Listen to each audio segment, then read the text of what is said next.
Assalamualaikum warahmatullahi wabarakatuh. Perkenalkan, saya Wiwit Permatasari dari kelas 1C Prodi D3 Keperawatan dengan NIM 3320224027 dari Stikes Natokusmo Yogyakarta. Di sini saya akan mengerjakan tugas biomedik, yaitu menjelaskan tentang sistem pencernaan pada manusia. Saluran pencernaan pada manusia merupakan saluran yang memanjang dari mulut hingga ke anus. Saluran ini berfungsi untuk mencerna, memecah, dan menyerap zat gizi, makanan yang kemudian dialirkan melalui peredaran darah. Pencernaan di dalam tubuh kita sangat penting karena tubuh membutuhkan zat gizi dari makanan, serta cairan dari minuman untuk tetap berfungsi dengan normal. Zat gizi dari makanan diperlukan untuk pembentukan energi, pertumbuhan, dan perbaikan jaringan. Nah, kali ini kita akan mengupas sistem pencernaan manusia, mulai dari pengertian hingga fungsi tiap-tiap organ. Secara umum, proses pencernaan terdiri dari dua jenis, yaitu proses pencernaan kimiawi dan mekanis. Nah, proses pencernaan mekanis merupakan proses pencernaan makanan yang dilakukan dengan gerakan-gerakan seperti mengunyah, menelan, memompa, menghancurkan, dan meremas makanan. Nah, proses pencernaan mekanis bertujuan untuk mengubah ukuran makanan menjadi lebih kecil.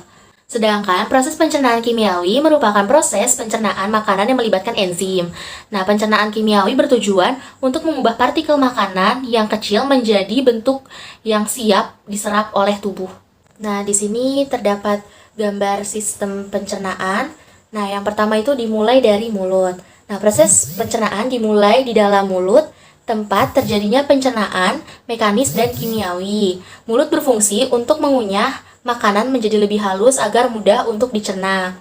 Di dalam mulut terjadi pencernaan secara mekanis oleh gigi dan kimiawi oleh enzim amilase. Nah, kemudian gigi memotong makanan menjadi potongan-potongan kecil. Potongan-potongan kecil makanan lalu dibasahi oleh air liur sebelum lidah dan otot-otot lain mendorong makanan ke dalam faring dan melanjutkannya ke dalam kerongkongan atau esofagus.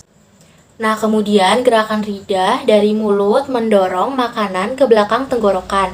Pada persimpangan antara tenggorokan dan kerongkongan terdapat katup bernama epiglotis yang mencegah makanan masuk ke dalam sistem pernafasan. Nah, setelah dari mulut kemudian menuju ke kerongkongan atau esofagus. Kerongkongan atau esofagus merupakan saluran yang menghubungkan mulut dengan lambung. Saluran ini merupakan jalan bagi makanan yang telah dikunyah dari mulut menuju proses pencernaan selanjutnya di dalam lambung. Kerongkongan dengan tenggorokan itu berbeda loh. Otot-otot kerongkongan memindahkan makanan dengan gerakan peristaltik. Ini merupakan kumpulan kontraksi dan relaksasi otot yang menimbulkan gerakan seperti gelombang sehingga makanan terdorong masuk menuju lambung. Pada ujung kerongkongan terdapat sphincter atau otot-otot berbentuk cincin. Otot-otot ini memungkinkan makanan untuk masuk ke lambung, kemudian menutupnya untuk mencegah makanan dan cairannya naik kembali ke kerongkongan. Kemudian setelah dari kerongkongan menuju ke lambung. Lambung merupakan organ berbentuk huruf J yang berukuran sekitar 2 kepalan tangan. Lambung terletak di antara esofagus dan usus halus pada perut bagian atas. Lambung adalah organ pencernaan manusia yang sangat penting. Ini berbentuk seperti kantong yang menampung makanan saat sedang bercampur dengan enzim. Nah, selanjutnya enzim-enzim melakukan proses pemecahan makanan menjadi bentuk yang lebih kecil. Sementara itu, sel-sel di lapisan perut mengeluarkan asam dan enzim yang kuat untuk proses pemecahan. Ketika penyerapan makanan yang masuk sudah cukup, maka makanan akan menuju ke usus kecil. Kemudian setelah dari lambung menuju ke usus halus. Usus halus terdiri dari 3 segmen, yaitu duodenum, jejunum, dan ileum. Ini adalah tabung otot panjang yang memecah makanan menggunakan enzim dari pankreas dan empedu.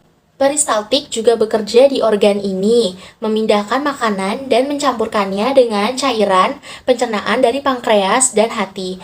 Duodenum adalah segmen pertama dari usus kecil ini. Ini sebagian besar bertanggung jawab atas proses mogok yang berkelanjutan.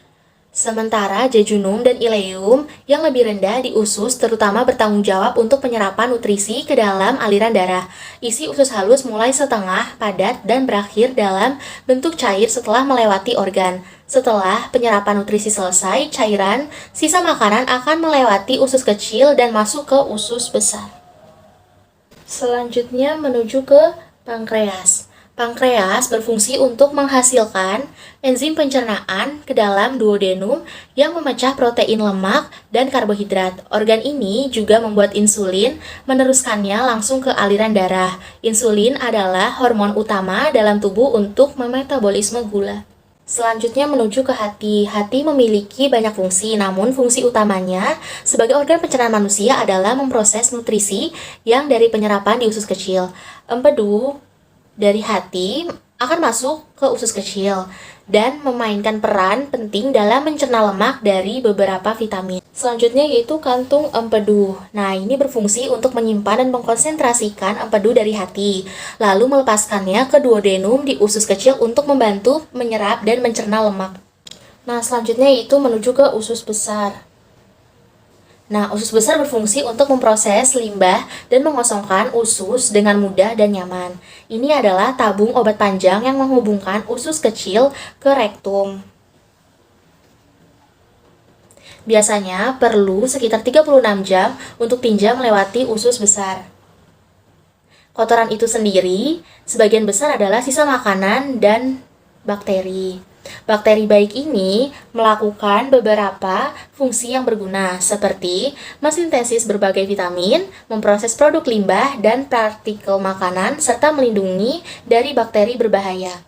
Kemudian, sisa usus besar ini yang telah menjadi feses kemudian disalurkan ke arah rektum. Rektum adalah bagian akhir dari usus besar yang berfungsi sebagai tempat penampungan feses sementara sebelum dikeluarkan dari tubuh.